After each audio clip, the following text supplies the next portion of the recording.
नहीं आज तो मेरा यही प्रोग्राम है।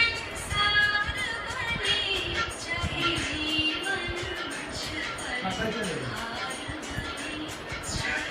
आपका नाम क्या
जय गुरुदेव।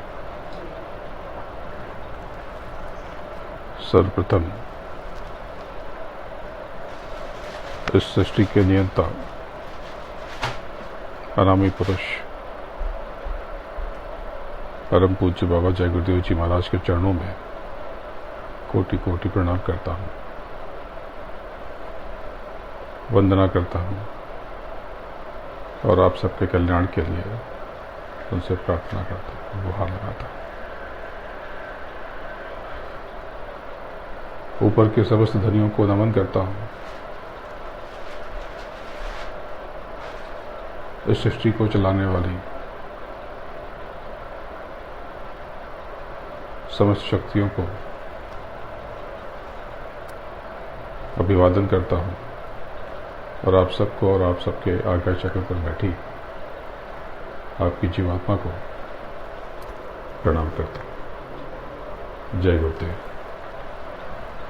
पवित्र जीवात्मा, एक पुरानी कथा से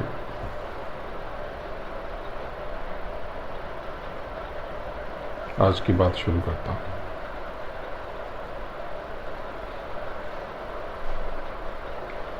एक बुजुर्ग व्यक्ति था जिसके दृष्टि में कुछ दोष आ गया। बुढ़ापे की वजह से उसकी आंखों में कोई संक्रमण, कोई इन्फेक्शन हो गया। उसके 15 पुत्र थे और 15 पुत्र वधुएं और एक पत्नी। जब सबने उस व्यक्ति को कहा कि आप अपनी आंखों का इलाज करा लें, आप देख नहीं पा रहे, तो वो वैद्य के पास, चिकित्सक के पास, डॉक्टर के पास गया। वहां ये बताया गया कि आपकी आंखों में कोई बहुत बड़ा संक्रमण है, अगर उसका इलाज कर दिया जाए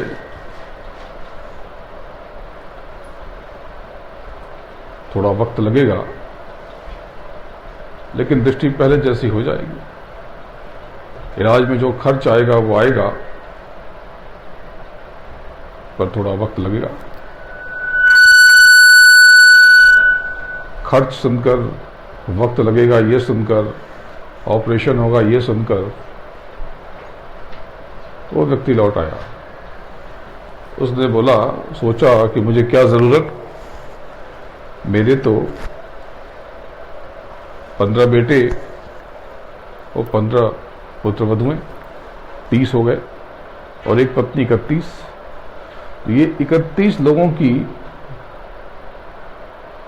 62 आगे इनके नेत्र, इनकी दृष्टि मेरी, तो मुझे क्या जरूरत, क्या आवश्यकता। लोगों ने बहुत समझाया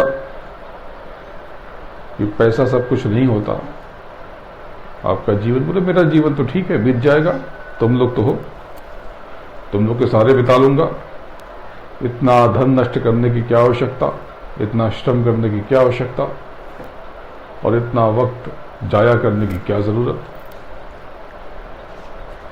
वो व्यक्ति नहीं माना। एक दिन एक बड़ी दुर्घटना हो गई। उस घर में आग लग गई। दौड़ के सब लोग बाहर निकल रहे। ये अच्छी बात हुई कि समय से सब बाहर निकल गए। जब वो सारे 31 लोग बाहर आ गए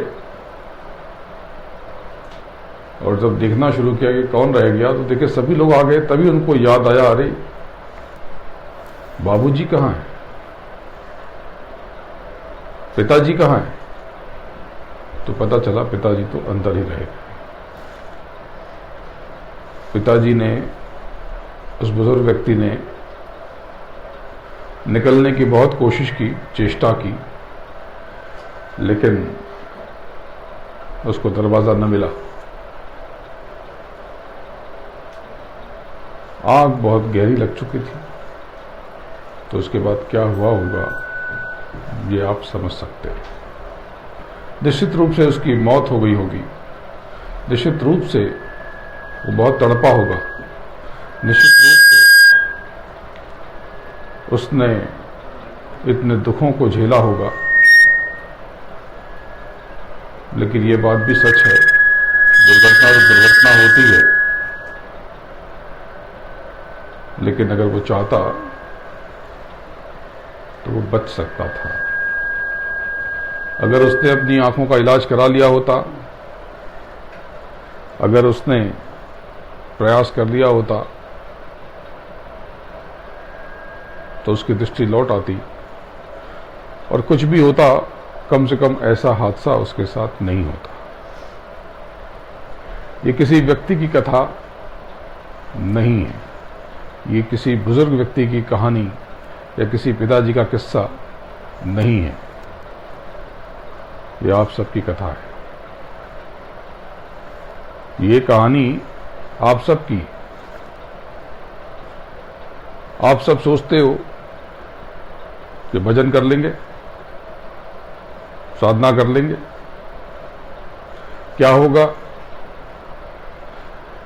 सदगुरु तो सब देख रहा, वो तो सब कर ही लेगा, भगवान के ऊपर सब सौंप दिया, अब क्या जरूरत है। अब तो जिम्मेदारी उस गुरु की है। अब मुझे इस इलाज की क्या जरूरत है। बात तो ठीक है कि आपकी जिम्मेदारी उस गुरु की है, लेकिन उस गुरु ने आपको कुछ बताया भी तो है, कुछ करने के लिए कहा भी तो है, कुछ निर्देश दिया भी तो है। और ऐसा भी नहीं कि बड़ा कठिन हो।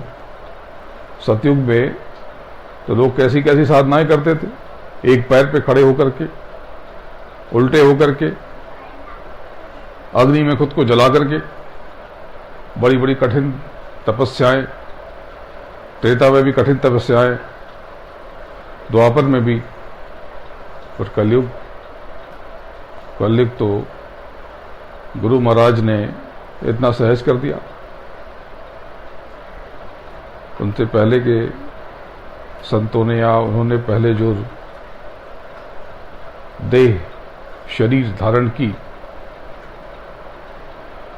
उन्होंने तो कह दिया कि कलयुग केवल नाम आधार,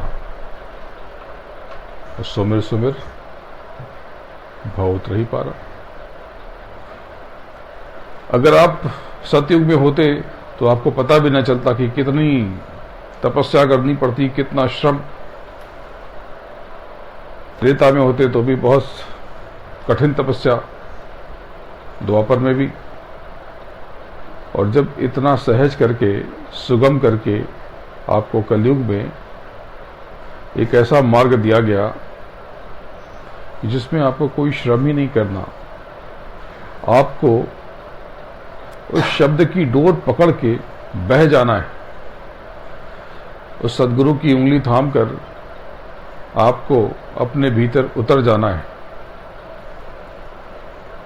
और उस मस्ती को महसूस करके मस्त होना है, तो भी आप नहीं करते।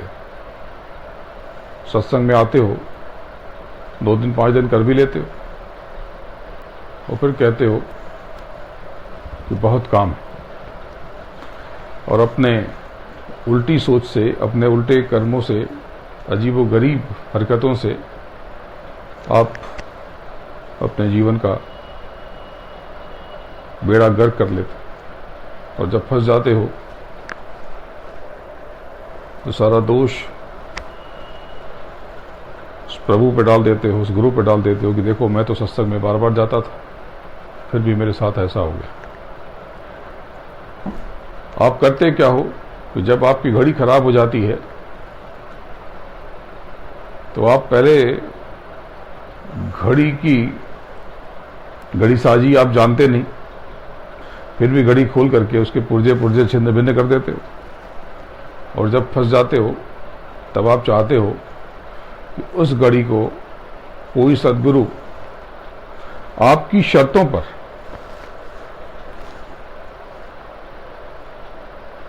आपकी टर्म्स एंड कंडीशंस पर उसको बिल्कुल ठीक कर दे, बिल्कुल चालू कर दे। आप ऐसी ऐसी चीजें करते, अपनी उल्टी सोच से आप अपने जीवन को बिगाड़ देते। मैं एक परिवार को जानता हूं पिछले करीब 1-1.5 वर्षों से। लंदन में रहते थे, लंदन के पास किसी शहर में, यहां पर दिल्ली शिफ्ट हो गए। जब भी मिलते तो बहुत शिकायत जिंदगी से, बहुत निराशा, जैसे जिंदगी ने उनको लूट लिया हो, भगवान ने उनको बर्बाद कर दिया हो, उनका जीवन बिखर गया हो। 2 बड़े प्यारे बच्चे, बेटी की शादी की ऐसी चिंता कि लगता है कि जिंदगी में सब बर्बाद हो गया हो। बड़ी अच्छी सुशील बेटी उनकी। जब भी उस परिवार के दर्शन हुए तो मैं बड़ा बेचैन रहता था। मैं उनसे कहता भी था कि आप अपनी उल्टी सोच पर अगर काबू नहीं पाएंगे तो ये चिंता की बात है। और मैंने कई लोगों से कहा कि मुझे उनके उल्टे विचारों से बहुत डर लगता है, क्योंकि मेरे हाथ में करने के लिए कुछ नहीं। आपने अपने जीवन में खिड़की से आवाज दी और दरवाजे पे ताला लगा दिया, तो कोई आपकी मदद करेगा कैसे?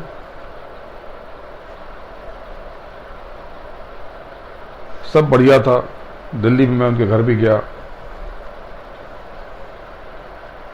उनकी कोठी पे मैं गया भी, और मुझे बेचैनी हुई। मैंने उनसे कहा कि देखो, सब ठीक है, आपके जीवन का कष्ट क्या है?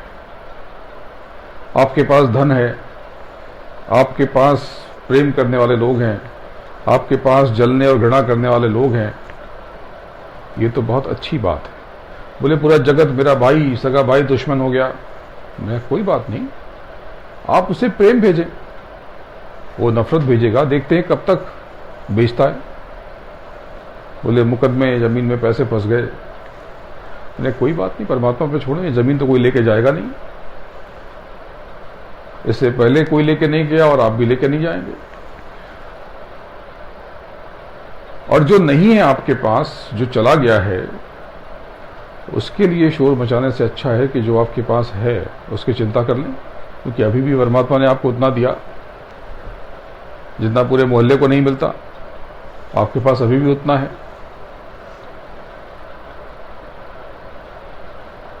पिछले करीब 4-5 महीनों से मेरा संपर्क उनसे नहीं हो पाया। आज सुबह उनके बेटे का फोन आया कि गुरुजी बहुत बड़ा हादसा हो गया। क्या हो गया? बोले 3 दिन पहले मुकदमे में मेरे पक्ष में फैसला आया, क्या हुआ पता नहीं। बहन लंदन से आई थी, मासी भी आई थी। रात को सोए और सुबह किसी ने घर में घुस करके, पता भी नहीं चला कि मार दिया पिताजी को या वो मर गए। सुबह मरे हुए पाए गए और गाड़ी चोरी हो गई। दुख बहुत हुआ और मैं हैरान बिल्कुल नहीं हुआ, क्योंकि बिल्कुल ऐसा ना होता तो कुछ और जरूर होता। हमारे मस्तिष्क की दिशा हमारा जीवन तय करती है। इसके पहले की घटना और इसके बाद की घटना का जिक्र नहीं किया मैंने, क्योंकि इसकी आवश्यकता नहीं थी। उनका नाम भी नहीं बताया, इसकी जरूरत नहीं थी। जरूर आज क्रियाकर्म कर लिया होगा उन्होंने, तो सत्संग देख रहे होंगे, न भी देख रहे होंगे। उस व्यक्ति से संबंध नहीं है, बात विचारों का है, बात विचारों की। जो मैं कहना चाहता हूं कि आप हमेशा आपके पास क्या नहीं है ये देखने की कोशिश करते हैं। आप जो चाहते हैं आप वैसा हो जाने पर जीवन में चाहते हैं कि आनंद हो जाएगा, और जब वो हो जाता है तब उस आनंद को भूल जाते हैं, तो दूसरे आनंद की खुशियों की कल्पना करने लगते हैं। आज या कल किसी ने एक संदेश भेजा था कि हम क्या कारनामे करते हैं, हमारी सोच कि गाय के पास अगर आप घास रख दो या केले रख दो और 1-8 करोड़ रुपए रख दो तो गाय रुपए नहीं खाएगी, वो घास खा जाएगी, केले खा जाएगी। जबकि अगर गाय रुपए ले सकती होती तो न जाने जीवन भर की या न जाने कितनों के जीवन भर की घास और आहार का, भोजन का प्रबंध कर लेती। पर उसका चुनाव तो तत्कालिक था, उस क्षण का उसको भय था और उसने उस क्षण घास खा लिया। उसके पास सामने रुपए रखे हैं और उस रुपए से क्या क्या हो सकता है उसको पता नहीं है। यहां गाय का जिक्र प्रतीकात्मक है, वो गाय आप सब हो। आपको घास की चिंता है, केलों की चिंता है। परमात्मा ने आपको रुपए दिए हैं और सद्गुरु ने आपको खजाना दिया है। आप चाहो तो न जाने कितना आहार, कितना भोजन स्वयं के लिए भी और पूरी कौम के लिए भी कर सकते हो।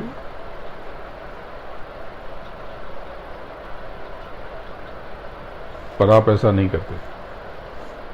आप कौन हो आप कभी ये जानना नहीं चाहते। आपका जो नाम रख दिया गया राम, श्याम, आशीष, मुरली, आप खुद को वही समझते हो और खुद को आप मृत्यु से जोड़ लेते हो और खुद को मरा हुआ समझ लेते हो। सच बात तो ये है कि ऐसे तो मृत्यु कभी नहीं आती, और जिसको आप मृत्यु समझते हो वो मृत्यु तो नित्य आती। आपका जन्म हुआ तो आपकी मौत उसके बाद से रोज होने लगी। आपका जन्म हुआ तो मृत्यु होगी। यदि आपने अपने जन्म को नहीं जीवन को पहचाना होता तो आज आप जीवंत हो जाते और सद्गुरु की बात समझकर उसकी उंगली थामकर उस प्रभु में विलीन हो जाते, उसको आत्मसात कर लेते, स्वयं को जान जाते और उस स्वयं में बैठे प्रभु में समाहित हो जाते। पर आपने स्वयं को जन्मा हुआ कोई ऐसा व्यक्ति समझा जिसकी मौत हो जाएगी, जिसकी मौत हो जाएगी। तो इसीलिए आप अपने आसपास जो पदार्थ, जो सामान इकट्ठा करते हो वो भी मरने वाले सामान, जो भी आपने इकट्ठा किया सामान वो तो मर जाएगा। ये सोफा, ये फर्नीचर, ये गाड़ी, ये संपत्ति, ये सब मर जाएंगे, मिट जाएंगे। लेकिन जिसने स्वयं को जीवन समझ लिया और जीवंत कर दिया तो उसका पूछना क्या। दिशा की बात है। एक व्यक्ति को मैं जानता हूं, बहुत गरीब था, बड़ी मुश्किल से वो घर बना पाया। कोई अंदाजा था नहीं कि कैसे, कोई इंजीनियर था नहीं उसके आसपास। सोचा कि दीवार खड़ी की जाती और ऊपर छत डाल दी जाती है। उसको जो मजदूर मिले बनाने वाले, वो भी ऐसे ही अनाड़ी, तो भूमि पर ईंटें खड़े कर दिए और ऊपर किसी छत डालने की कोशिश की, लेकिन उस रात जोर से बारिश हुई और वो गिर पड़ा। मुझे मालूम पड़ा, मैंने बुलाया तो मिठाई लेके आया, बड़ा प्रसन्न था। मैंने कहा अरे दुर्घटना हो गई और तुम मिठाई बांट रहे हो, मिठाई लेके आए। बोले बात ही खुशी की, बोले बात ही खुशी की है कि नाचने का मन कर रहा, उत्सव मनाने का मन कर रहा। मैंने कहा वो कैसे? बोले कि अगर उस रात बारिश ना होती, अगर उस रात छत न गिरती तो अगले हफ्ते हम उसमें शिफ्ट होने वाले थे, तो छत हम पे और हमारे बच्चों पे गिरती और वो मर जाते या कुछ और हो जाता। मेरा मन उस व्यक्ति के लिए आदर से भर गया, उसकी सोच को मैंने सलाम किया। वैसे ही एक और घटना, एक परिवार के घर का कुछ हिस्सा ढह गया, बहुत चीखे चिल्लाए। संजोग से वो उस दरमियान घर में नहीं थे, बहुत दुखी हुए, बहुत मातम मनाया और घर खाली करके चले गए। मैं वहां से गुजर रहा था कि देखा उस घर में कोई नजर आया, अंदर गया तो देखा परिवार रह रहा था। मैंने कहा ये मकान तो गिर गया, आप इसमें रह रहे? बोले वो हिस्सा ना गिर गया, यहां तो ठीक है। वो हिस्सा ना गिर गया, ये तो ठीक है। अगर आप भी जीवन के कठिन समय को ये समझ लो कि वो हिस्सा गिर गया, जो है वो तब बच भी तो गया, ये हिस्सा तो ठीक है, यहां क्या दिक्कत है, सब यहीं शिफ्ट हो जाते हैं। अगर आपने इस सूत्र को समझ लिया तो आपके जीवन में इतनी खुशियां आ जाएंगी। जीवन में शोक मनाने का अवसर है कहां, वक्त है कहां? हम शोक क्यों मनाते हैं, उदास क्यों होते हैं? हम जो चाहते हैं अगर वैसा नहीं हो पाता तब हमें कष्ट होता है, तब हमें दुख होता है, तब हमें पीड़ा होती। हम चाहते थे, अब वो हमारी चाहत वाकई हमारे अनुकूल थी या न थी, पता नहीं। वो चाहत हमारे लिए उचित थी या न थी, पता नहीं। एक बहुत बड़े राजनेता को मैं जानता हूं, जब कभी मैं उनसे मिला तो मैंने कहा कि आप शराब मत पिया करो, क्योंकि मुझे ऐसा लगता है कि आप स्वयं को बीमार कर बैठोगे। तो उन्होंने कहा गुरुजी आप समझते नहीं है, 4 दिन की जिंदगी, इसमें आनंद करना चाहिए, मौज करना चाहिए, एंजॉय करना चाहिए। मैंने कहा ये एंजॉय का अपना मापदंड है, पैमाना है। अच्छी भली सेहत को खराब कर देने का कारनामा मुझे समझ में नहीं आता, इसलिए मेरी सलाह है, बाकी आपकी मर्जी। पता चला कि उनके शरीर के कई अंग खराब हो गए, बदले जाएंगे।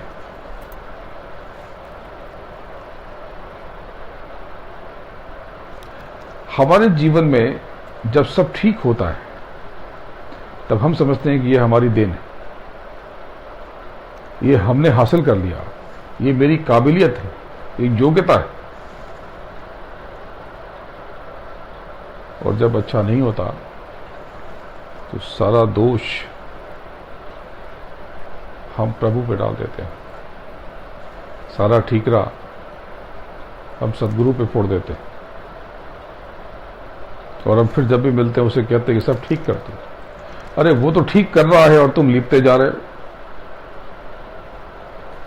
मैं बार बार कहता हूं कि आपके जीवन में कोई कष्ट आ ही नहीं सकता, आपको गर्म हवा भी न छू सकती।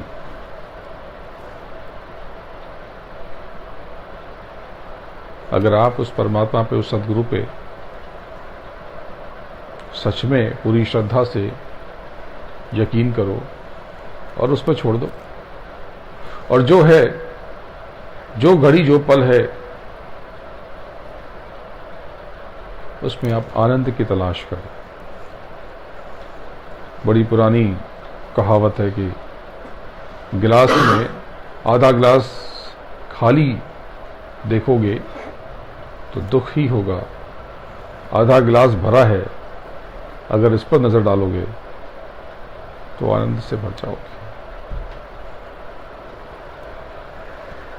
भजन नियमित करना है, इस बात को समझो। ध्यान रोज करना है, और ध्यान करने का मतलब ये नहीं कि आपने सुबह 10 मिनट 5 मिनट कर लिया, जब अवसर मिले तब कर लो, और बंद आंखों से नहीं, खुली आंखों से भी कर सकते हो, अभ्यास की बात है। ये बंद करके, कानों को बंद करके भजन, ये तो आपको अभ्यास कराया जाता है। जब आप सीख लोगे तब तो कैसे भी कर लोगे, आसानी से कर लोगे। जब गाड़ी सिखाई जाती है तो बहुत से आपको बताया जाता है कि ये क्लच है, ये ब्रेक है, ये एक्सीलेटर है, लेकिन जब गाड़ी चलती है तो आपको पता भी नहीं चलता कि कब आपने क्लच दबाया और गियर चेंज कर लिया, कब आपने ब्रेक दबाया और गाड़ी रोक ली, और कब गाड़ी को आगे बढ़ा दी। ये अपने आप होता है। गाड़ी सीख जाने के बाद इस नियम को यहां पर रखने की कोई आवश्यकता नहीं पड़ती। तो ध्यान और भजन, गुरु महाराज ने जो तकनीक बताई, इस कलयुग में उन्होंने इस तकनीक को प्रकट किया। इस दैहिक शरीर में तो नहीं, लेकिन अन्य दैहिक शरीर में जब आपकी स्थिति को देखकर वो बेकरार हुए, बेचैन हुए, परेशान हुए, तब उन्होंने उपासना की पूरी पद्धति बदल दी। लेकिन एक चीज समझना कि ध्यान भजन में आप कमाई करो और अपनी उल्टी सोच, अपनी वाणी, अपने आचरण से पीछे सब चौपट करते चलो तो भी ये बहुत अच्छा विचार नहीं है। ध्यान भजन नियम जरूरी है, आवश्यक है। आप एक समय बना लो, सुबह का, शाम का, जब आपको लगे कि आप इस समय सहज रहते,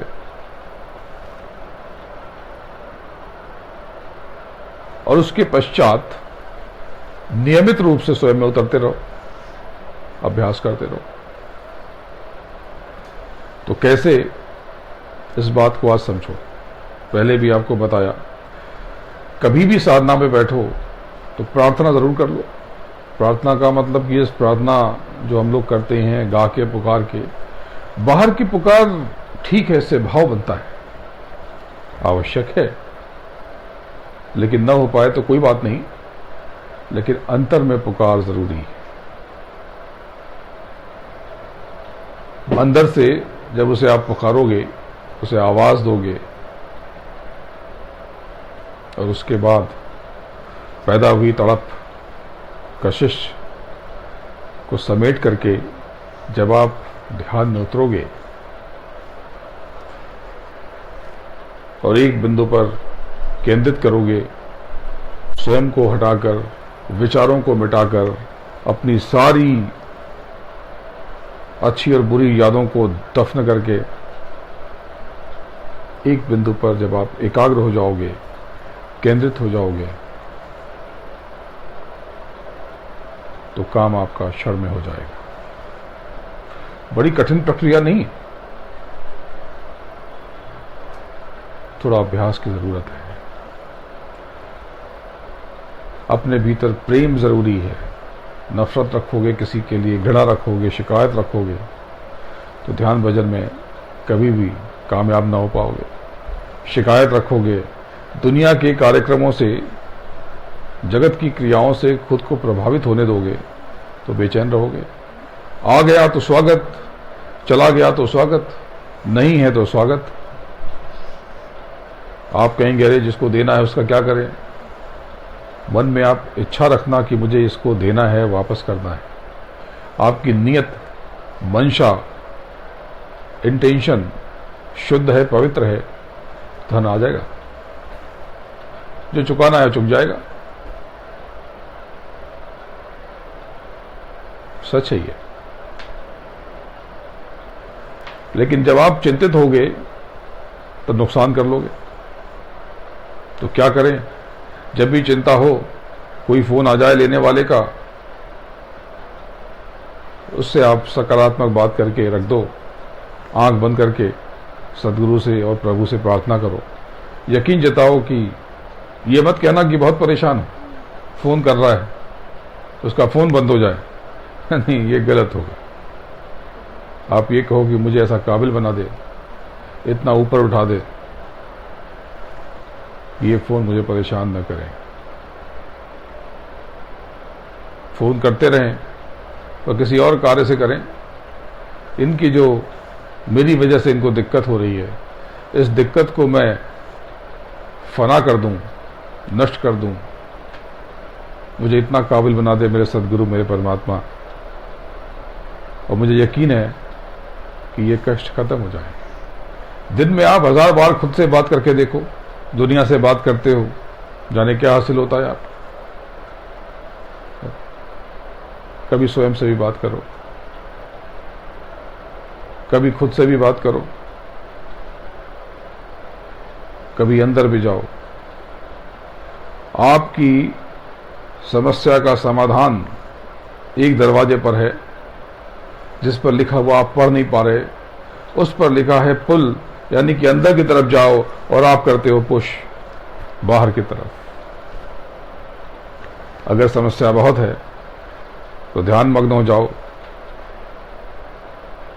अपने भीतर उतर जाओ, मौन रहो, बहुत मत बोलो, मुस्कुराओ, उदास मत रहना। उदासी ये तो दरअसल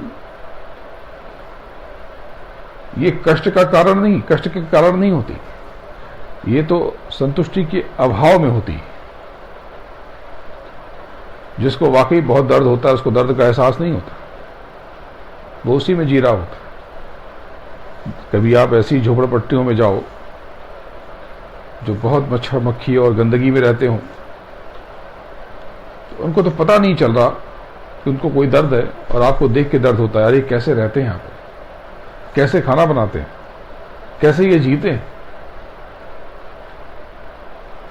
जब दर्द थोड़ा होता है तब दर्द का आभास होता है, एहसास होता है, बोध होता है, और दर्द विकराल हो जाता है तो दर्द का एहसास भी खो जाता है।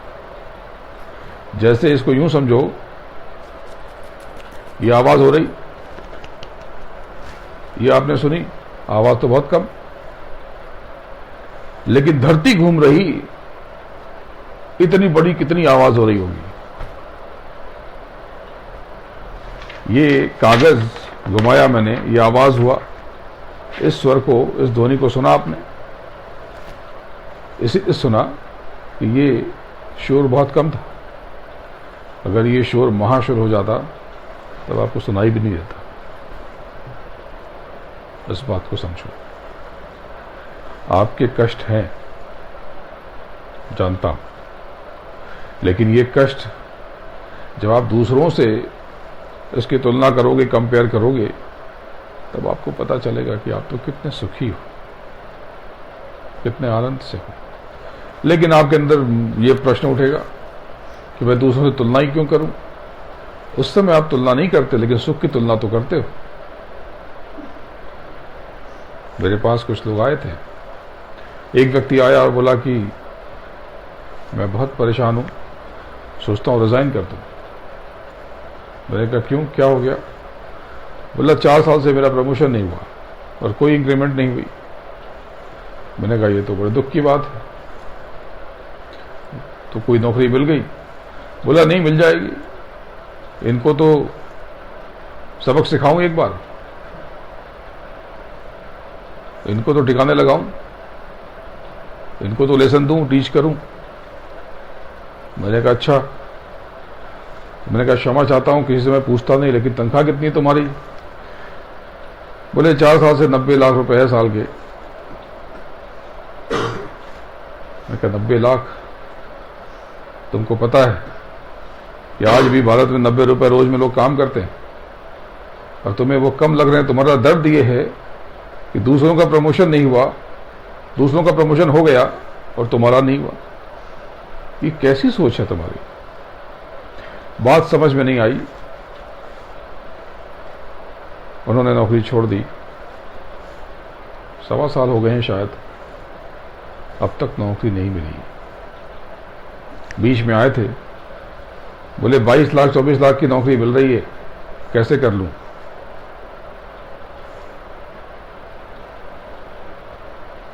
मैंने तब कहा था कि आप इसलिए परेशान हैं क्योंकि आपके जीवन में कोई परेशानी है ही नहीं। जिनके जीवन में वाकई कोई समस्या नहीं होती, सबसे ज्यादा समस्या उन्हीं को समस्या का एहसास होता है। जिसको आप समस्या समझे बैठे हो, दरअसल वो इतनी बड़ी समस्या नहीं है। वो घर टूट गया, कोई छोड़ के चला गया और दूसरा आया, वो बहुत मजे में रह रहा है। तो टूटा तो उधर है, यहां तो ठीक है, यहां तो ठीक है। सोच का फर्क है, विचार का फर्क है, चिंतन की दिशा का फर्क है। जीवन बड़ा खूबसूरत है, पल पल हर पल आपको क्या चाहिए ये आपको तय करता है। हम चाहते हैं कि कोई ऐसी कोई जड़ी बूटी मिल जाए, ऐसे कोई ताबीज मिल जाए, ऐसा कोई गंडा और धागा मिल जाए, मैं जो सोचूं वो सब होता जाए। मैं जाता हूं जब बहुत सी जगहों पे, तो लोग जाके यही कहते हैं हाथ जोड़ के कि जो मेरी मनोकामना है वो पूरी हो जाए। पूरी मनुष्य जाति, पूरी मानवता इसी में बेचैन खड़ी पड़ी है कि जो मेरी मनोकामना है वो पूरी हो जाए, यानी जो मैं चाहता हूं। मैं एक व्यक्ति को जानता हूं, आप इसमें से बैठे बहुत से लोग भी जानते हैं कि जब मैं उनसे 2007 में मिला था, एक दिन बैठे थे, वो बोले कि क्या आप मेरे लिए कुछ नहीं कर सकते? मैंने कहा बताओ क्या कष्ट है? बोले बहुत परेशान रहता हूं, तनख्वाह बहुत कम है। कितनी है? बोले 3,500 कमाता हूं। मैंने कहा ठीक है। तो बोले क्या चाहते हो? बोले कुछ बढ़ जाए, कुछ बढ़ जाए तो आनंद आ जाए। मैंने कहा ठीक है, कितना तुम्हें मिल जाए कि तुम सुखी हो जाओ? उन्होंने तो 5, 10, 15 मिनट हिसाब लगाया और विचार करने के बाद मुझे कहा कि अगर 8,500 तलक मुझे मिल जाए तो मैं सुखी हो जाऊंगा। मैंने कहा जाओ, मेरा तुमसे वादा है कि इसका 5 गुना तुम कमा लोगे, लेकिन अगर तुम आनंद को धन में ढूंढ रहे हो तो क्षमा करना, आनंद तुम्हें तब भी नहीं आएगा। मेरी आखिरी मुलाकात उनसे 3 बरस पहले गुरु पूर्णिमा पे हुई थी। उसके बाद 2015 के यज्ञ में भी वो मिले थे। तो 3 बरस पहले की गुरु पूर्णिमा में उन्होंने कहा कि अब मैं आपसे तभी मिलूंगा जब मैं बहुत बड़ा आदमी बन जाऊंगा। तब मुझे मालूम पड़ा कि वो महीने में ज्यादा नहीं कमाते, फिर भी 50-60 हजार तो कमा ही लेते। वो 3,500 में जीवन बिता रहे थे, और जब परमात्मा की दया हो गई तो 40, 50, 60, 70 हजार भी कम लगते हैं।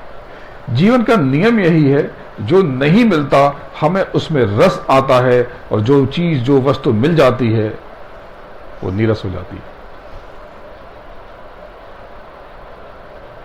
आपके पास जो है आप उसे गौर से देखो। ये माँ बाप, पति पत्नी, बच्चे, बेटे बेटी, अपनी हर चीजों को गौर से निहारो और परमात्मा का शुक्रिया अदा करो कि हे प्रभु तेरा धन्यवाद, लाख लाख, सब ठीक है। कुछ असुविधा होगी पर जीवन है तो सब रहेगा। थोड़ी असुविधा उसको नहीं गिनता हूं, लेकिन जो तूने दिया बहुत धन्यवाद है तुझे। अभी आप बताओ कि आपके पास कुछ सामान हो, सब समझ लो कि आपके पास मिठाई का डब्बा रखा हो, बहुत सारा हो, बहुत सारा। आपने 4 डब्बे मुझे दिए और मैं आपके पास गया और मैंने कहा बहुत बेकार मिठाई थी, बहुत खराब मिठाई थी, या बहुत कम मिठाई थी, या मिठाई अच्छी नहीं थी जो आपने दी, या मैंने जो खाई है मिठाई मुझे उपकाई आ रही है, थोड़ी अच्छी मिठाई मिल जाती तो अच्छा होता। आप गौर से बताओ, आप दोबारा मुझे मिठाई दोगे?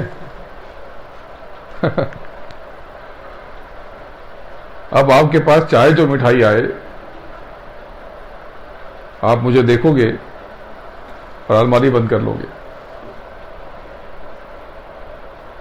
वही मिठाई थोड़ी नहीं अच्छी थी, फिर भी मैंने कहा कि मिठाई, आपने जो मिठाई दी इसके लिए धन्यवाद। इसे आराम से खाऊंगा, रस लेके खाऊंगा, स्वाद लेके खाऊंगा, मजे में खाऊंगा।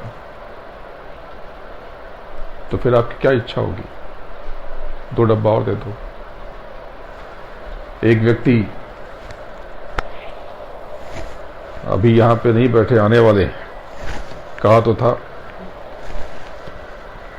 वो मैं दुबई गया तो उनके लिए घड़ी ले आया। वो मेरी सेवा करते हैं, आप सब जानते हैं, सब आपको आप सबको बड़ा हंसाते हैं वो। और जब डब्बे में से निकाली तो घड़ी खराब थी, चल नहीं रही थी, कुछ दिक्कत हो गई। वो व्यक्ति उस घड़ी को लगाए लगाए महीनों या सालों, 1 आध साल से वो खराब घड़ी लगाए रहा। मुझे पता चला कि अरे घड़ी खराब है, तो मुझे शर्मिंदगी हुई कि मुझे देखना चाहिए था। मैंने कहा लाओ इसे मैं ठीक कर। तो बोले नहीं गुरुजी, एकदम बढ़िया है, कितनी अच्छी है, अभी कुछ दिन पहले तक वो घड़ी लगाया हुआ था।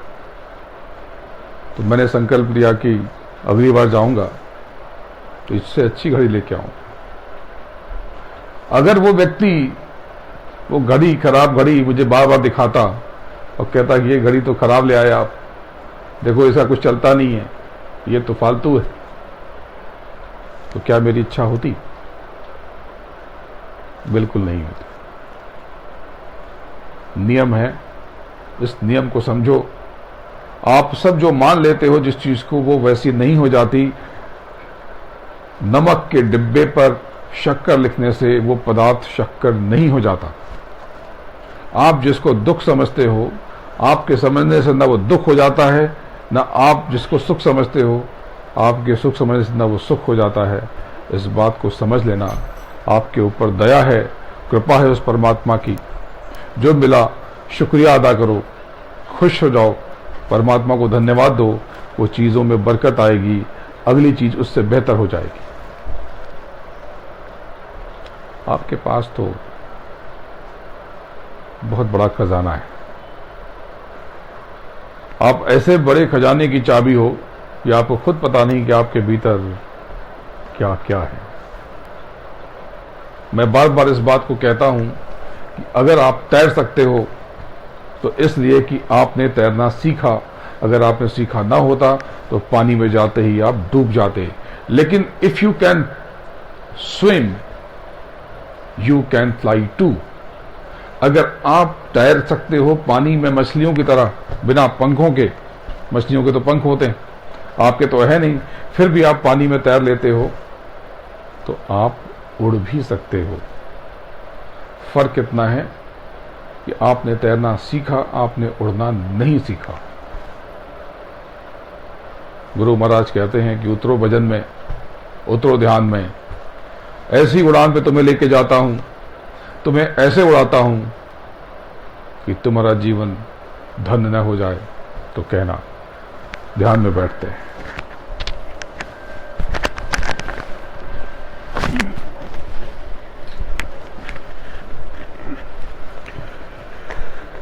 नई तकनीक नहीं है, तकनीक पुरानी, इसलिए आज कुछ नहीं कहूंगा।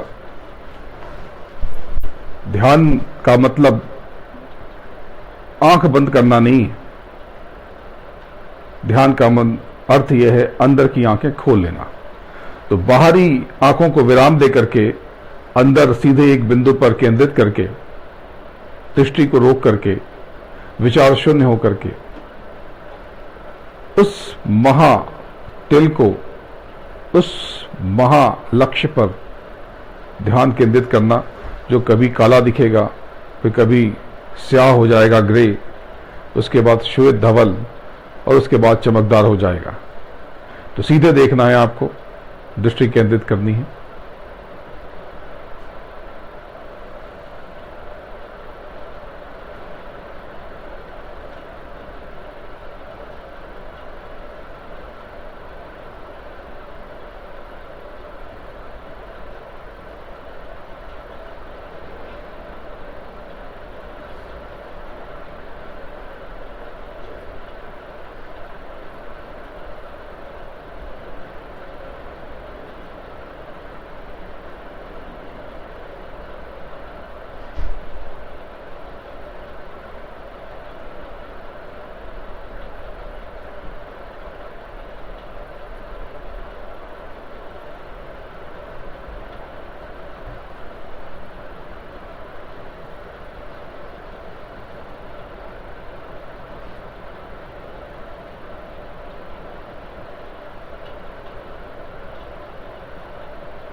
जय गुरुदेव। धीरे धीरे बाहर आ जाओ। ये जो आप कर रहे थे, ये बाहर के दो कानों को आपने, दो आंखों को आपने विराम दिया और अंदर की आंखों से देखने का अभ्यास कर रहे थे। ध्यान कहते हैं इसे। ध्यान का अर्थ है देखना।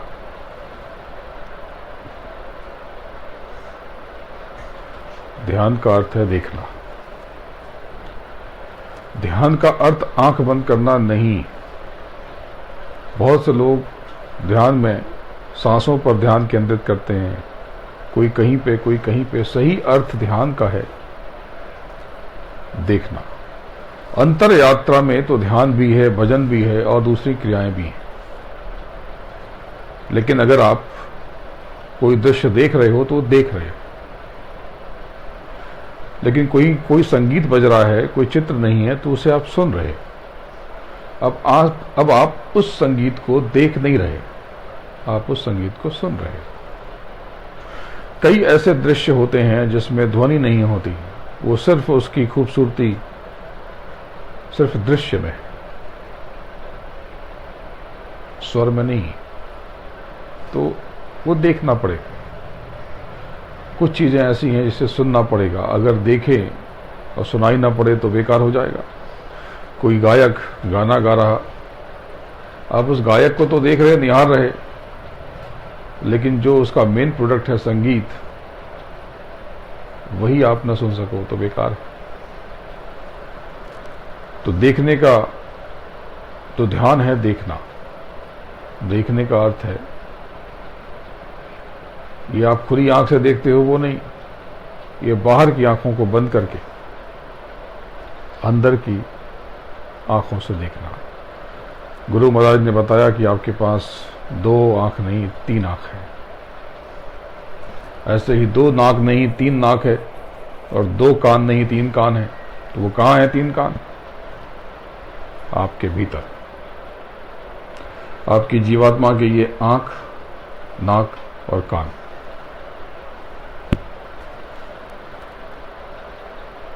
कुछ लोग देख पाते हैं, कुछ लोगों को बहुत समस्या होती है, सर दर्द करता है। क्यों? क्योंकि जब उनको कहा जाता है यहां से देखो, तो ये त्वचा से देखते हैं, इस हिस्से से देखते हैं।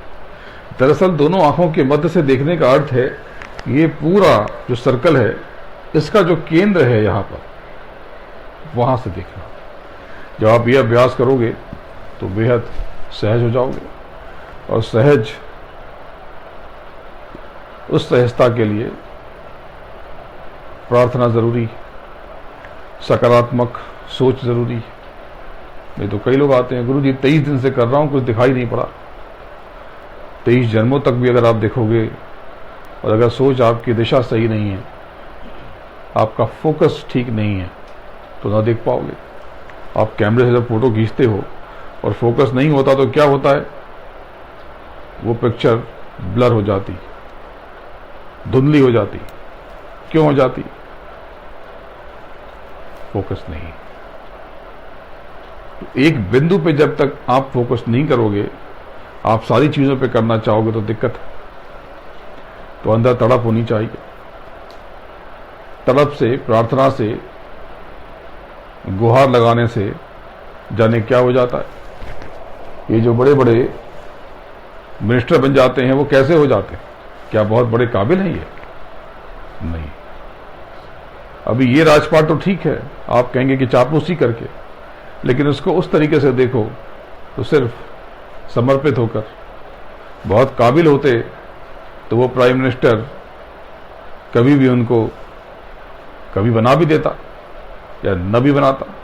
लेकिन ज्यादातर लोग जो पदों पे पहुंचे वो सिर्फ प्रार्थना करें। इसको खराब भाषा में, आलोचना की भाषा में कहते चमचागिरी, पर यहां पर अंदर में ये चमचागिरी नहीं, ये प्रार्थना है। जिन्होंने इतिहास पढ़ा होगा, इतिहास में अलग अलग खानदान हुए जिन्होंने राज किया। मुगल वंश हुआ, तुगलक और लोदी, उसके पहले देखा जाए तो गुप्त वंश हुआ और बहुत सारे वंश हुए। लेकिन बीच में एक काल ऐसा हुआ जब गुलाम वंश राज करता रहा। ये गुलाम कौन था? गुलाम वंश का मतलब नाम गुलाम या खानदान गुलाम नहीं, सच में जो गुलाम थे उनके हाथ में सत्ता आ गई। तो कैसे हुआ? तो गुलाम कहा गया, गुलाम वहां पे गुलामी की बात नहीं, जो हम गुलाम शब्द कहते हैं दरअसल वहां पर समर्पण है, वहां पर श्रद्धा है। जो भी आका है, जो भी व्यक्ति है, जो भी सत्ता है, जो भी प्रभु है, जो भी परमात्मा है, समर्पण। तो एक बार की बात है कि जब गुलाम वंश की जब नींव पड़ी तो एक बार सुल्तान बैठा हुआ था। सुल्तान कहीं गया, साथ में गुलाम था, तो ऊपर एक फल नजर आया। पूरे वृक्ष पे एक ही फल था, वो बड़ा सुंदर लग रहा था। बोला उसे तोड़ो। तोड़ा। सुल्तान ने उस फल को निहारा, घुमा घुमा के देखा, फिर वो उसने उसके टुकड़े किए। अब गुलाम था तो एक उसको दिया कि लो तुम चखो। चखा। बोले कैसा है? बोले हुजूर आपने दिया है बहुत स्वादिष्ट है। बोले एक और मिल जाता। एक और दिया। बोले हुजूर एक और दे दें। एक और दे दिया। अब वो सुल्तान बोले गजब की बात है, इसको मैंने उंगली ऑफर की और ये तो पूरी इसने बुझाएं पकड़ ली। हद हो गई है तो। पर कुछ कह ना पाया। एक ही फल था, दूसरा फल भी वृक्ष पे नहीं था। आखिर में एक ही फांक बची रह गई। उसने कहा हुजूर बस एक फांक ये भी दे दें।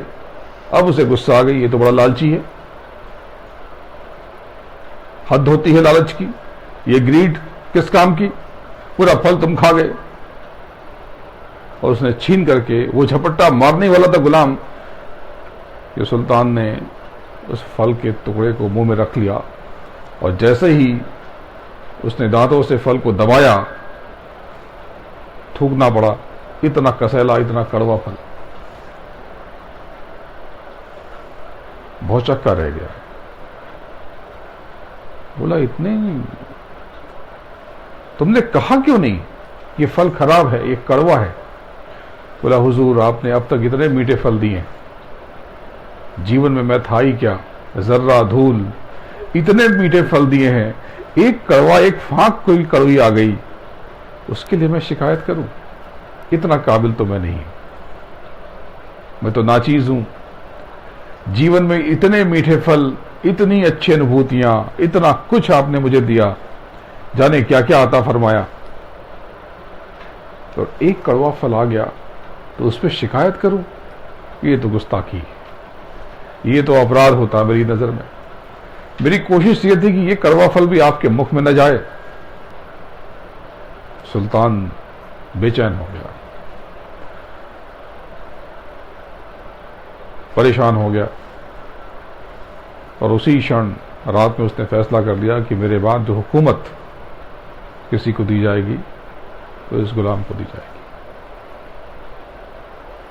परमात्मा ने क्या क्या दिया है आपको, कितने मीठे मीठे फल, कितने अच्छे अच्छे वस्तुएं, कितने अच्छे अच्छे लोग, कितनी बढ़िया। ऐसे बहुत से मौके आए जब आपने जिंदगी में आनंद बनाए, खूब हंसे, खूब गाए, खूब मौज किया, और जब कुछ कम अच्छा आया जो उस परमात्मा ने आपको नहीं दिया, आपने खुद रचा, तब आपकी सोच बदल जाती है। बहुत लोग मुझे जीवन में मिले कि मेरा भगवान से भरोसा उड़ गया। अरे भरोसा आपने किया कब था? आपने तो वहां पर व्यापार किया था उससे। आज भी आप सब सुनते हैं और बहुत लोग जाते हैं, अरे वो फला बहुत जागृत पीठ है, वो शक्ति पीठ है, वहां जो चाहो, जो जाओ, जो मांगो मिल जाता है। जिंदगी भर लेन देन करते रहे, परमात्मा से भी व्यापार करोगे? अब व्यापार करोगे तो नुकसान होगा, प्रेम करते तो कोई हानि ना होती, श्रद्धा रखते तो कोई नुकसान ना होता, समर्पण होता तो आपको गर्म हवा भी न लगती। पर आपने उस परमात्मा से, उस सदगुरु से प्रेम किया या नहीं किया पता नहीं, पर व्यापार जरूर किया, व्यापार जरूर किया। आप ये कहते हो, आपकी सोच देखो, ये इसमें से प्रॉफिट हो जाएगा तो भगवान मैं तुम्हें ये लड्डू चढ़ा दूंगा, पेड़ चढ़ा दूंगा। अरे अर्पित ही करना होता, वो तो लड्डू भी आप ही खाते, वो पेड़े भी आप ही खाते, उसके लिए आप नफे का इंतजार करने की क्या जरूरत थी। और वो लड्डू परमात्मा ना खाता है ना खाएगा, आपने वहां भी अपने लिए लड्डू का इंतजाम कर लिया। बात को, सूत्र को समझो, इस बात पे मनन करना। ये जो बातें कह रहा हूं इसमें आध्यात्म से ज्यादा जीवन जीने का सलीका छुपा हुआ। आध्यात्मिक बातें जब करता हूं, ऊपर की चीजें सुनाता हूं, बताता हूं, तो 30-40% लोगों को नींद आ जाती। तो मुझे कहा गया कि आप बहुत गूढ़ बातें बताते हैं, लेकिन कभी कभी थोड़ा कम गूढ़ भी बताइए, तो दुनिया की चीजें भी बताइए। दुनिया की चीजें ठीक है, आवश्यक है, लेकिन इसके सूत्र कहीं और छुपे हैं। मैं बार बार कहता हूं, जगत की जो आनंद और गैर आनंद, यानी जगत के सुख और दुख, इसके सूत्र सिर्फ आपके कर्मों में छिपे हैं। मैं बार बार कहता हूं कि जो व्यक्ति, जो समाज, जो कौम अपनी कमाई का एक छोटा सा हिस्सा दूसरों के कल्याण के लिए खर्च करती, उसके जीवन में कभी भी पदार्थ कम नहीं होते, उसके जीवन में धन कम नहीं होता। जो व्यक्ति स्वयं के आनंद के लिए बेचैन होता है और उसके मन माफिक ना हो तो चिल्लाने लगता है। चिल्ला तो कोई भी पड़ सकता है, क्योंकि शरीर में अग्नि तत्व है। आप भी चिल्लाते होगे, आपको भी क्रोध आता होगा, मुझे भी आता होगा, उनको भी आता होगा, उनको भी आता होगा। पर क्रोध का ये अधिकार आपको नहीं मिला क्रोध की वजह से कि आप किसी के चित्त पर घाव करते। अगर आपको लगता है कि आपने कभी अनावश्यक रूप से किसी को दुखाया है, किसी का दिल दुखाया, तो तत्काल क्षमा मांग लो, माफी मांग लो। आपकी गलती नहीं है, फिर भी कोई कसूरवार ठहरा रहा है, तो आप बेचैन क्यों हो जाते? वो बात तो आपके ऊपर एप्लीकेबल हुई नहीं, वो लागू ही नहीं होती, तो उससे आपको बेचैन होने की जरूरत क्या? अंतर यात्रा के लिए मौन जरूरी है। मुनि का अर्थ बाल मुड़ाना नहीं, भगवा या सफेद या रंग बिरंगे अलग से किसी वस्त्र को धारण करना नहीं। मुनि का मतलब मौन हो जाना, और इस मुनि बनने में ही परमात्मा को, प्रभु को पाने का मार्ग छुपा है। आपने ध्यान किया, ध्यान का मतलब देखना, और सुनने को भजन कहते हैं। भजन का मतलब सुनना। गुरु महाराज ने बताया कि आपके अंदर आंख भी है तो यहां पर कान भी, जीवात्मा का कान। देखने को ध्यान कहते हैं और सुनने को भजन, सुनने को भजन। अब भजन का मतलब कि ये गाना गाना, ये बाजा बजाना, जो कीर्तन करते हो आप, कीर्तन और भजन में फर्क है। हम सुनते हैं कि भाई भजन कीर्तन हो रहा, नहीं, कीर्तन का भी वो अर्थ नहीं है जो आपने समझा, न भजन का। भजन का अर्थ मुख से बाजा बजाना या गाना गाना नहीं है, ऊपर थिरक रहे शब्दों को, उस संगीत को सुनना, ये भजन का अर्थ है। भज और श्रवण, श्रवण यानी सुनना, भज यानी सिलेक्टेड, चुन चुनकर। तो कैसे करना? देखो, आपके पास ये जो दो बाहर की कान है इसको विराम दे दो। तो कैसे विराम दे दें? सबसे आसान तरीका है, आपके पास चार उंगलियां और दो अंगूठे, एक इधर एक इधर। तो इन पांचों से और इन पांचों से इस कान को, जिसमें से भी आपकी स्थिति ठीक हो, जिससे आप बंद कर पाओ, उससे आप बंद कर लो। आप चाहो तो ऐसे कर लो, चाहो तो ऐसे कर लो, चाहे तो ऐसे कर लो। स्थिति ठीक का मतलब कि किसी का ये हिस्सा छोटा होता है तो उसमें बड़ी उंगली ये जाकर ठीक से बंद न कर पाएगी, तो छोटी उंगली से बंद करना पड़ेगा। किसी का छोटा है, किसी का बड़ा है, तो छोटे से बंदना होगा। तो जो सुविधा अनुसार हो उससे आप बंद कर लो।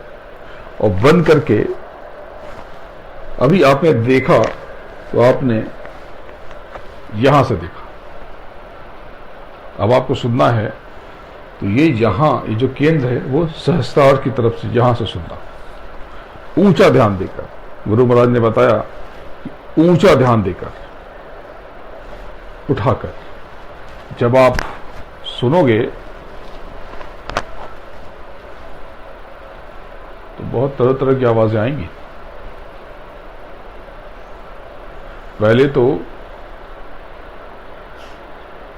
एक सन्नाटे की गुंजन, सन्नाटे की आवाज, कुछ नहीं है, सन्नाटों में भी आवाज होती है और शब्द अक्सर गूंगे होते हैं।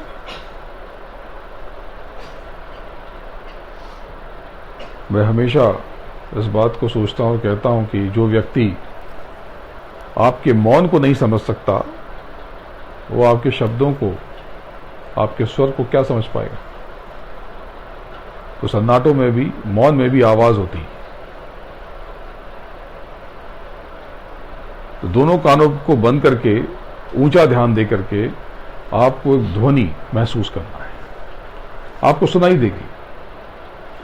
और जब आवाज आने लगे तो अलग अलग करो, जैसे चावल साफ करते हैं, फैला दो और उसमें जो भी ये काला है, ये भूरा है, इसको निकाल के किनारे कर लो। तो ऐसे ही उन आवाजों को अलग अलग कर लो, पूरा रेशा रेशा फैला दो और सुनने की कोशिश करो कि ये आवाज कौन सी, ये आवाज कौन सी। बहुत सुनते हुए कुछ तो सुनाई पड़ रहा है, पर इसके बाद ऊपर नहीं गया। ऊपर इसलिए आप नहीं गए कि आप उस पूरे समूह को, पूरे ऑर्केस्ट्रा को सुन रहे थे, उसी में आपको आनंद आ रहा था। लेकिन दरअसल भजन की ये सही तकनीक नहीं है, पूरे ऑर्केस्ट्रा को नहीं सुनना। उसका नाम भज और श्रवण है। सुनना तो है और सबको नहीं, एक एक को सुनना है। ये कैसे होगा? बिल्कुल ऐसे होगा कि आप, ये 5 उंगलियां हैं, आप चाहो तो पांचों को देख लो, चाहो तो एक को गौर से देख लो।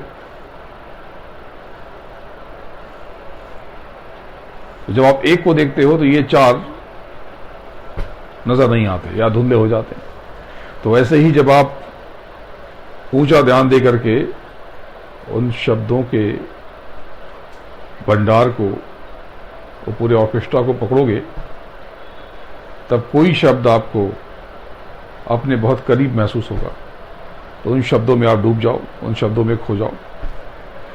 जब उन शब्दों को पकड़ोगे तब आपको उन शब्दों में बड़ी शीतलता मालूम होगी, बहुत आनंद आएगा, बहुत नशा हो जाएगा, मजा आ जाएगा। फिर आपको पता चलेगा कि ये नशा तो, ये जो ध्वनि का नशा है, ये संसार के किसी भी पदार्थ में ये नशा नहीं। इसीलिए तो कोई मीरा, कोई सूर, कोई तुलसी, कोई नानक, कोई पलटू, कोई दादू गा के मस्त हो जाते हैं, झूमते रहते हैं अपनी मस्ती में। लोग उनको दीवाना कहते हैं और जब वो नहीं रहते तब उनके मंदिर बनाते हैं और उनकी पूजा करते हैं। तो जब आप उस शब्द को पकड़ लोगे तब आपको पता चलेगा कि आपकी असली हैसियत क्या है, आप वाकई में कौन हो और आपकी वास्तविक शक्ति कितनी है। आप बहुत शक्तिमान हो, आपके भीतर इतनी ताकत है कि आपको तो एहसास भी नहीं। फिर आप मस्त हो जाते हो। आप सब मुझे जानते हो कि मैं तो ऐसे था नहीं, मैं तो काम करता था,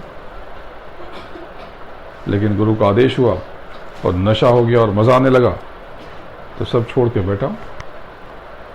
तो ये वस्त्र मेरा था नहीं, मैं तो आपके जैसे वस्त्र पहनता था, आज भी पहन लूं, मुझे क्या फर्क पड़ता। पर अब इच्छा नहीं होती, क्योंकि इस वस्त्र पे, इस कपड़े पे क्या पहनूं क्या ना पहनूं, ध्यान कम जाता। जब वो नशा होने लगेगा, वो मजा आने लगेगा, जब उसमें आप विलीन हो जाओगे, समाहित हो जाओगे, खो जाओगे, तो वो जो है ना, आप भी वही हो जाओगे। वो जो प्रभु है, आपने उसको पा लिया तो आप भी वही हो गए। जैसे कि घर का पानी ले जाओ और गंगा में डाल दो और वापस निकाल लो। अब वो जो घर का पानी था वो तो विलीन हो गया। वो भले ही गंदा था, भले ही मटमैला था, भले ही चाहे जो था, अब जो आपने वापस पानी निकाला, अब वो गंगा है, अब वो पवित्र है। तो जिसको आप पूजते हो, आप वही हो जाते हो। तो इस जीवन में आप किसको पूजते हो? आप इन मरने वाले पदार्थों को पूजते हो। ये भी हो जाए, ये गाड़ी भी हो जाए, ये ऐसे फर्नीचर हो जाए, ऐसा इंटीरियर हो जाए, ऐसा हो जाए, वैसा हो जाए, ये तो मर जाएंगे। और इनको इकट्ठा करने के चक्कर में एक दिन आप भी मर जाते हो, जबकि आप कभी मर नहीं सकते। तो फिर क्या है ये जो श्मशान और कब्रिस्तान में? ये देह का अंत है, व्यक्ति का,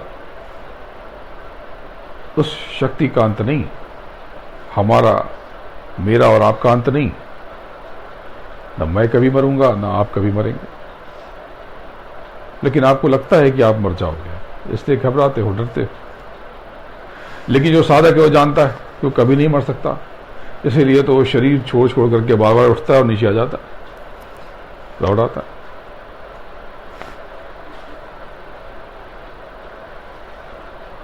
लौट आता है। आप सबको ही पता है कि कुछ महीने पहले ऐसी घटना हुई कि वो चढ़े, या जैसे भी डॉक्टर ने कह दिया कुछ है नहीं, लेकिन बाद में लौट आए। वो अलग बात है, पर आप सब जानते हो। तो सुनने का नाम भजन। तो भजन में क्या करना? तो थोड़ा हम लोग 2 मिनट अभ्यास कर लेते हैं, 5 मिनट। आप सब कान बंद कर लो, चाहे जैसे मैं ऐसे कर लेता हूं, आप ऐसे कर लो, ऐसे कर लो, जैसे मर्जी वैसे कर लो। और बंद करके ऊंचा ध्यान दे करके, तो घर पे जब आप करना तो ऊपर एक कपड़ा डाल देना। क्यों? क्योंकि जानबूझ के आपकी ये त्वचा बहुत पतली बनाई गई। आपकी आंख बंद होती है, किसी ने लाइट ऑन कर दिया तो आपकी आंख फट से खुल जाती है। अगर नींद में नहीं हो या हल्की नींद है तो फट से आपको मालूम हो जाता है कि ये लाइट जल गई। क्यों? वो प्रकाश तो वहां है, आंखें बंद है, फिर कैसे? इसलिए कि ये त्वचा जो है ये बहुत पतली है, और अंदर से आप अंधे थोड़ी हो जाते हो। सो जाते हो तो क्या हो गया? दृष्टि तो है ही आपके पास, नजर तो है ही। ऊपर एक पर्दा पतला सा आ जाता है, झीना सा। वो झीना सा इसलिए है कि अगर वो मोटा पर्दा होता तो आप वाकई आप अंदर कहीं कनेक्ट हो सकते थे, संभावना बहुत। तो ऐसे ही आपको ये कान बंद कर लेना है, ऊंचा ध्यान देकर के सुनना है। तो थोड़ा अभ्यास करते हैं, 5 मिनट।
जय गुरुदेव।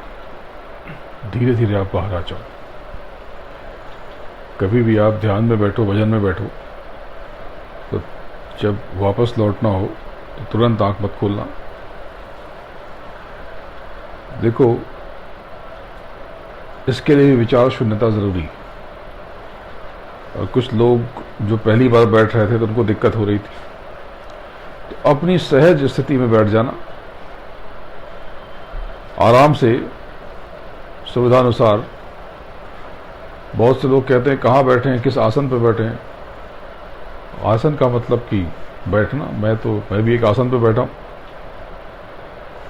आप चाहो भूमि में बैठो, चाहे कारपेट पे बैठ जाओ, चाहे सोफे पे, चाहे डाइनिंग टेबल पे, चाहे बिस्तर पे, जहां मर्जी हो आप वहां बैठ सकते हो।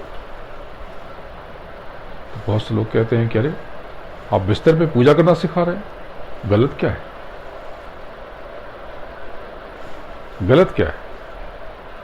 मैं जहां रहूं, पल पल उस परमात्मा का स्मरण करूं, उसमें गलत क्या है? जिस स्थिति में रहूं उसमें ही कर लूं। तो बहुत से लोग कहते हैं कि अच्छा, तो स्नान करके करना चाहिए। स्नान मतलब ये बाहर पानी डालने को अगर आप स्नान कहते हो तो क्षमा करना, मैं इसे स्नान नहीं मानता, क्योंकि आपने विचारों को तो साफ किया नहीं, वहां तो गंदगी है ही, और पेट के अंदर तो वैसे भी आप ऊपर कितना ही पाए। हाँ, लेकिन स्नान करने से एक ताजगी आ जाती है, तो जिससे भी आप ताजे महसूस करो। मैं बहुत से लोगों को जानता हूँ, स्नान करने में उनको बहुत मेहनत लगती है, बहुत परेशान होते हैं, बिना स्नान के रह जाते हैं। जिसमें आप ताजगी महसूस करो, अच्छा महसूस करो, वो सारी चीजें आपके अनुकूल है। तो भजन का मतलब सुनना। ये जो आप लोगों ने सुने, 3-4 लोगों ने काफी गौर से सुना, तो ये घंटियों की आवाज थी।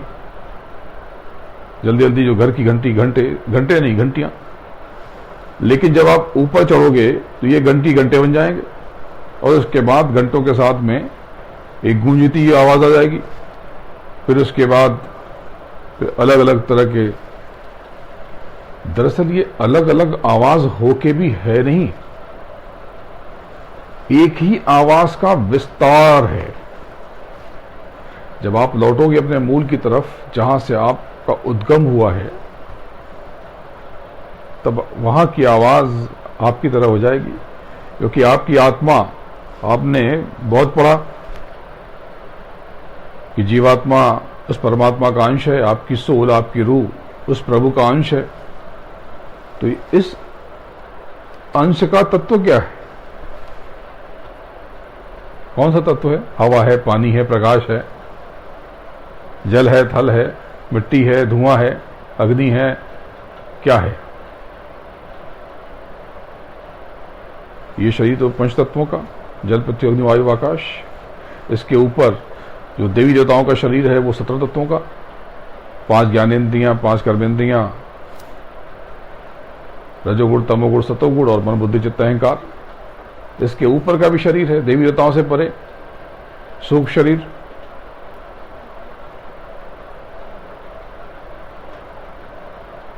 शब्द, रस, रूप, स्पर्श, गंध, और अंतःकरण, मन, बुद्धि, चित्त, अहंकार। और उसके ऊपर कारण शरीर,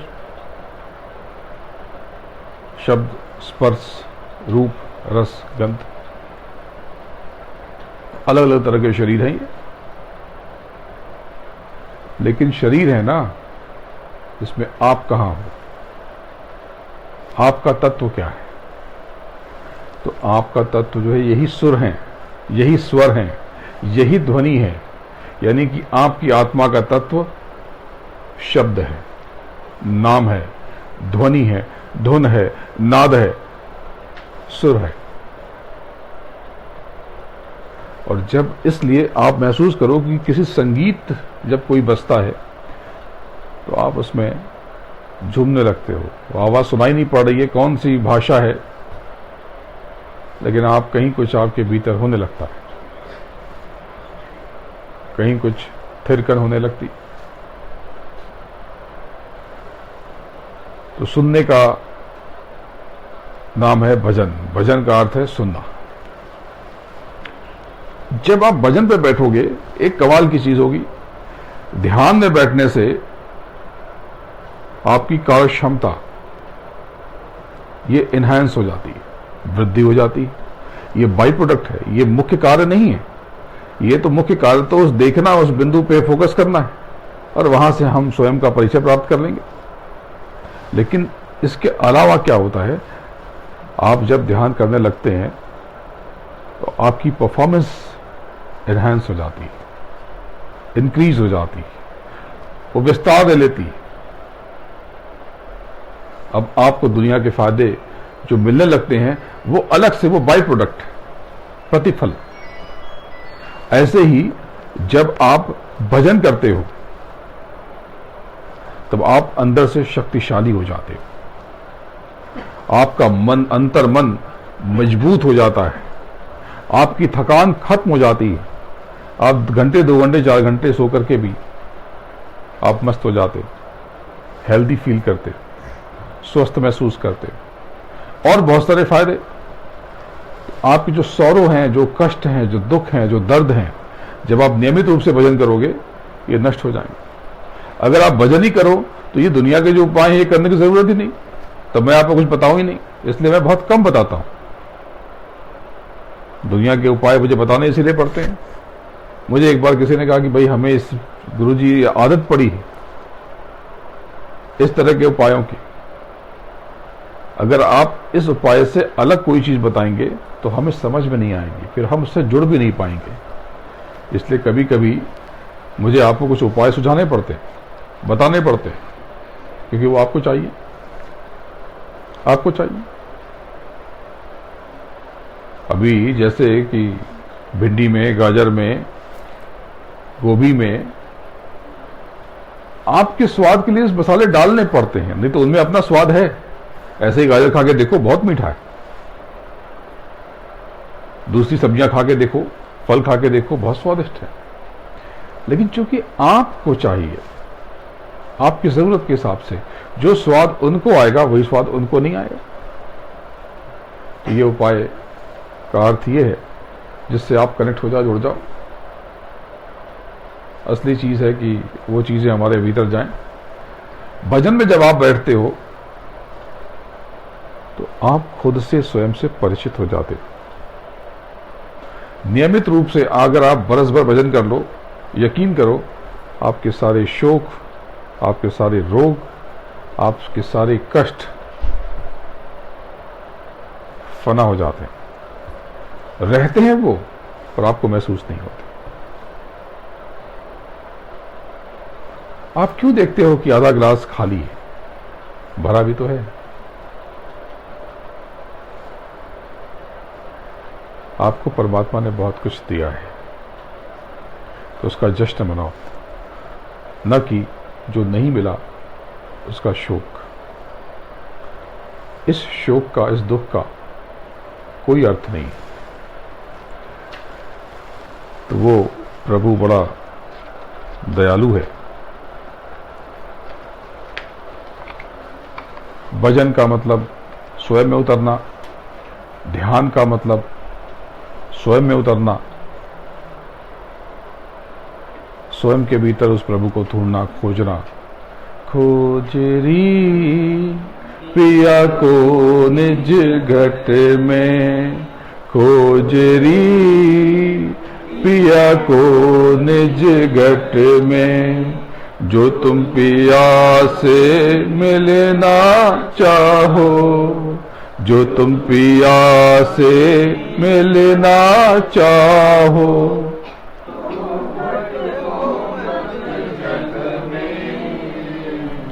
खोजरी पिया को निज घट में,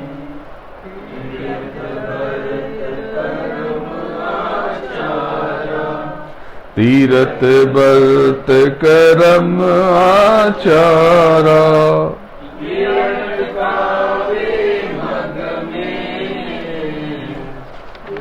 अटकावे मग में, खोजरी पिया को निज घट में।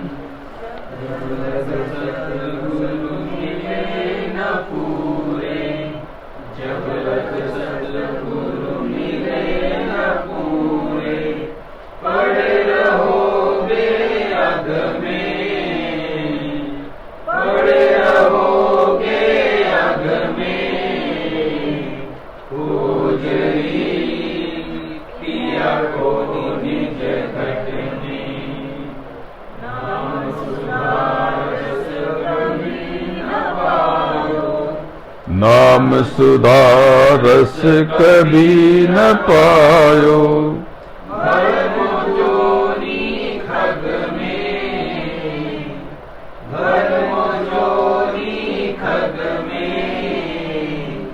खोजरी पिया को निज घट में। पंडित काजी भेक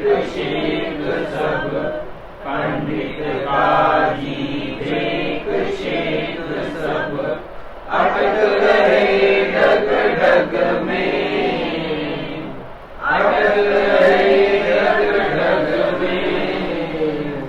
खोजरी पिया को निज घट में। इनके संग पिया नहीं मिलना, इनके संग पिया नहीं मिलना।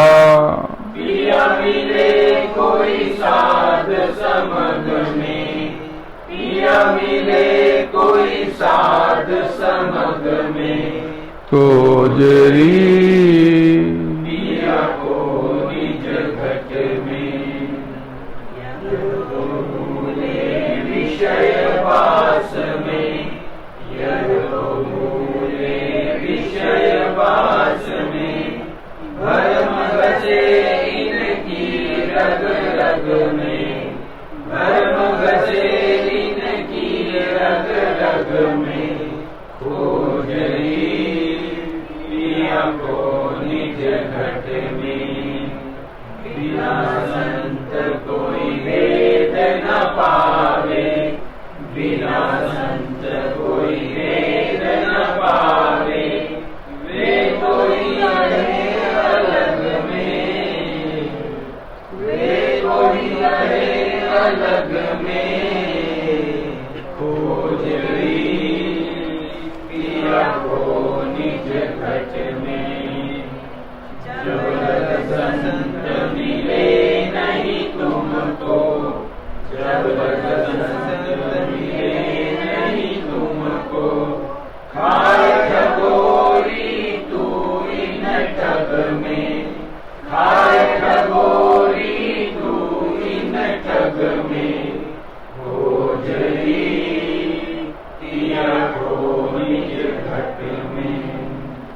सतगुरु शरण गहो, सतगुरु शरण गहो तो कलो ज्योत जगमग में। रलो ज्योत जगमग में। खोजरी पिया को निज घट में। जो तुम पिया से मिलना चाहो, जो तुम पिया से मिलना चाहो। को मत जग में, को मत जग में। खोजरी पिया को निज घट में। खोजरी पिया को निज घट में। निज घट यानी स्वयं के भीतर, पिया यानी कि प्रभु परमात्मा सदगुरु। अपने भीतर आप ढूंढोगे तो पूरा खजाना, बड़ा जखीरा, बेशकीमती आपके भीतर, और बाहर कुछ भी नहीं। तो ये जो मार्ग है, यहाँ पर ये दरवाजा भीतर की ओर खुलता है, भीतर की तरफ। जब आप अपने भीतर जाओगे तो ये जो शब्द थे इनको महसूस कर पाओगे। देखो, आज अप्रैल महीने के हम लोग दूसरे रविवार 8 तारीख,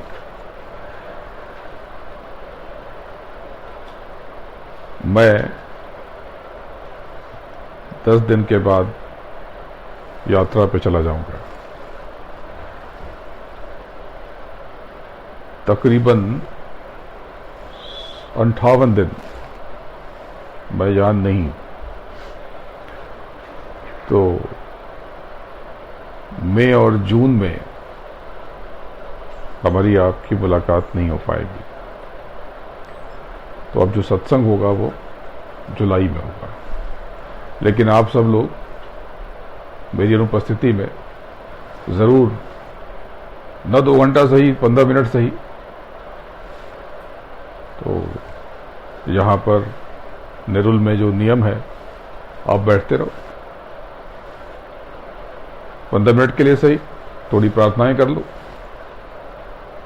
और थोड़ा अभ्यास कर लो ध्यान भजन का। इतना ज़रूर कर लो तो क्रम नहीं टूटेगा, बाकी आपकी मर्जी। तो मैं लौट करके तो 16 जून को आऊँगा। तो काफ़ी लंबी यात्रा है।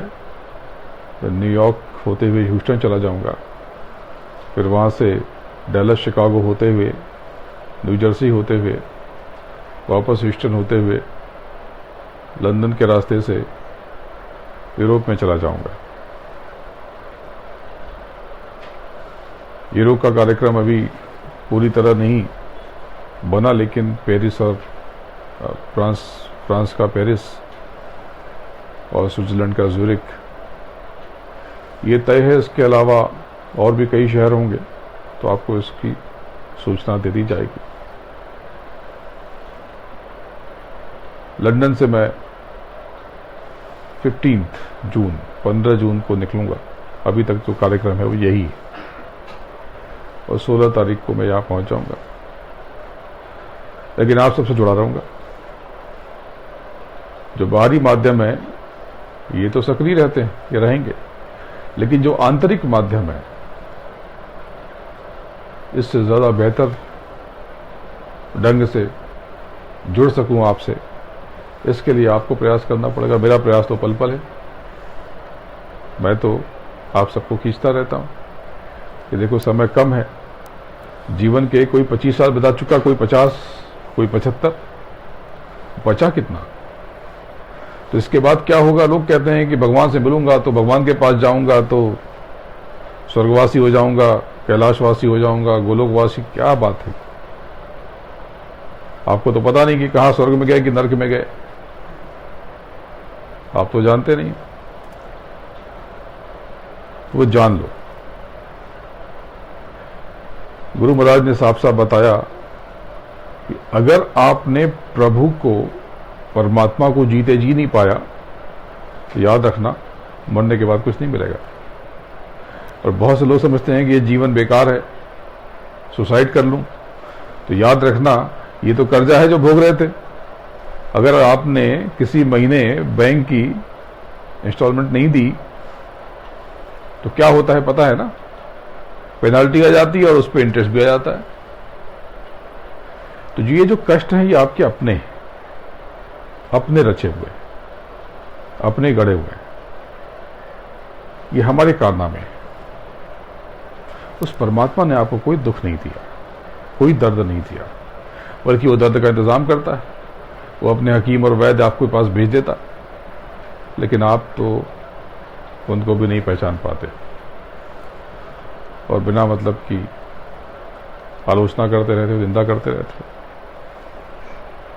देखो एक बात ये समझ लो कि आने वाला समय थोड़ा विचित्र है। कठिन नहीं कहूंगा, बुरा भी नहीं कहूंगा, क्योंकि कोई दिन बुरा नहीं होता। आप सुबह को बुरा कहें या दोपहर को या शाम को या रात को, दिन तो कोई बुरा नहीं।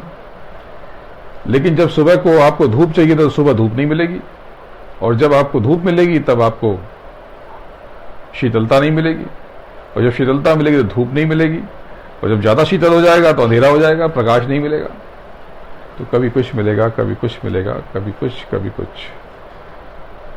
आपको जो मिला है उसी में आनंद महसूस करोगे तो भीतर आनंद है, और जीवन आनंद से सराबोर हो जाएगा। और आपकी बातें तो मैं जो आप नहीं कहते वो भी सुनता हूँ, और जो कहते हैं वो भी सुनता हूँ। मैं तो आपके लिए हर पल हूँ, और मेरे होने का औचित्य क्या है? मुझे तो आपसे कुछ लेना नहीं, मैं तो देने के लिए हूँ। आप मुझे क्या दोगे? लेकिन देना तो पड़ेगा। बिना दिए तो कुछ पा नहीं सकूं। तो क्या देना? ये पैसे वैसे नहीं, ये तो बेकार है, क्या करेंगे? मेरे पास तो जो ठीक है। तो आपको यकीन देना है, विश्वास कि मुझे आपसे कुछ नहीं चाहिए। लेकिन जब तक आपका डॉक्टर के ऊपर, चिकित्सक के ऊपर, हकीम और वैद्य के ऊपर भरोसा नहीं होगा, आपको उसके इलाज का कोई फायदा नहीं होगा। जब आप हजामत करने जाते हो बार्बर के पास, नाई के पास, तो आप यकीन करके ही देते हो ना सर उसको। वो चाहे तो एक झटके में काम तमाम कर दे आप, लेकिन आप विश्वास वहां करते हो, तो वही विश्वास आपको हर जगह रखना पड़ेगा। समय थोड़ा विचित्र है, तो एक चीज करना, किसी के बारे में उल्टी बात मत करना, किसी को क्रिटिसाइज मत करना, आलोचना मत करो। अब वो जो कर रहा है अपने कर्मों का जिम्मेदार, वो आप कहां बीच में पड़े, वो अच्छा या बुरा या सही या गलत वो जाने। तो इस बात का ध्यान रखना। आप यहां से आध्यात्म के सूत्र लेके तो जा रहे हो, लेकिन आपकी समस्याएं बहुत है, मैं जानता हूं। तो आप यहां से खाली हाथ नहीं जाओगे। विशेष कृपा, आप यहां से कुछ लेकर के जाओगे। तो अपने दोनों हाथ फैला करके आप आंख बंद कर लेना, और जो भी आपकी परेशानी है आज यहीं छोड़ के जाना, उस प्रभु के आगे, सदगुरु के आगे अर्पित कर देना उसको। ये सारे कष्ट मैंने सौंप दिए, अब मैं इस पे न विचार करूंगा, न मैं इस पे चिंतन करूंगा या करूंगी, ये मैंने छोड़ दिया है, अब तेरी जिम्मेदारी। देखो, जब तक आप उस समस्या से डिटैच नहीं होगे, अलग नहीं हटोगे, तब तक वो सदगुरु, वो परमात्मा या कोई भी, वो चिकित्सक, वो डॉक्टर, वो कुछ कर नहीं पाएगा। आपको छोड़ना पड़ेगा। जब आपने त्याग दिया तो अब उसे हटाओ, आप अपना काम करो। अब आपकी जिम्मेदारी खत्म हो जाती। अब जिसको आपने अर्पित किया, सौंपा, उसकी जिम्मेदारी हो जाती, उसको अपना काम करने दो। तो दोनों हाथ आप फैला लो, आंख बंद कर लो, एकदम सहज भाव से, पूरा यकीन और भरोसा करके, पूरी श्रद्धा से उससे गुहार लगानी। ये नहीं कहना कि मैं बहुत परेशान हूं, ये कहना है कि मुझे तुझ पे पूरा यकीन है मेरे परमेश्वर, मेरे सदगुरु। मैं अपनी सारी परेशानी तुझे अर्पित करता हूं, करती हूं। मुझे पता है कि मैं इसमें से बाहर आ जाऊंगा, मेरी ये समस्या खत्म हो जाएगी, मेरे जीवन में सुख आ जाएगा, मुझे यकीन है तुझ पे। सकारात्मक भाव से अपनी अर्जी लगानी है।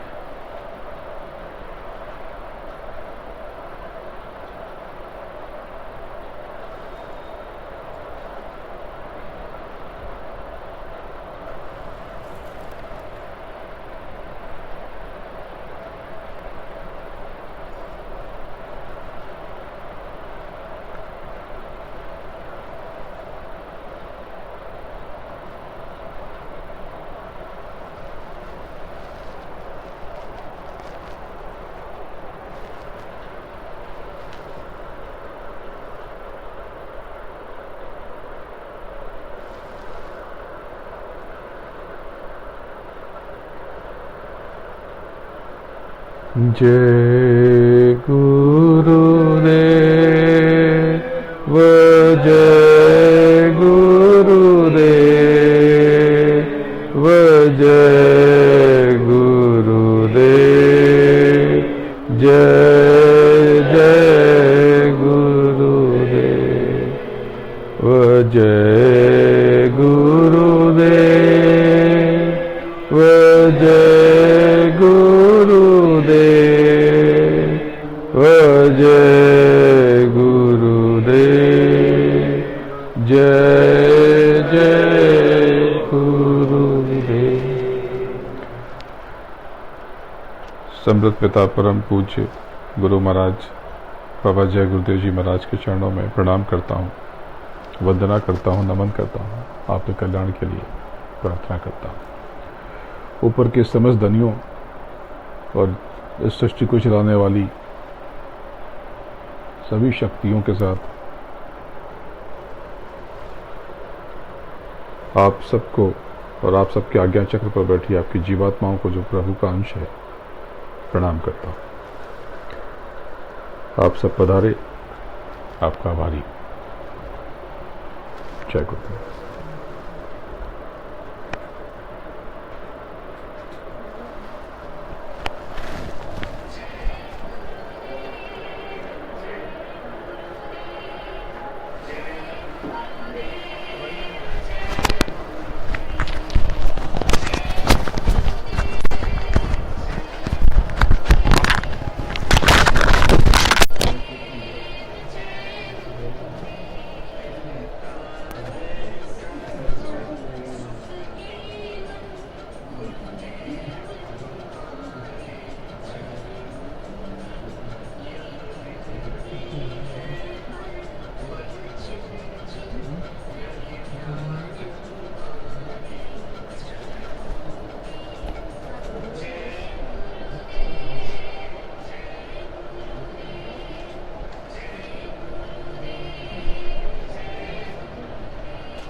जय गुरुदेव गुरु जी। अरे आ गया। 1 घंटा से सिर्फ ढूंढने पड़ेगा उसको देने का।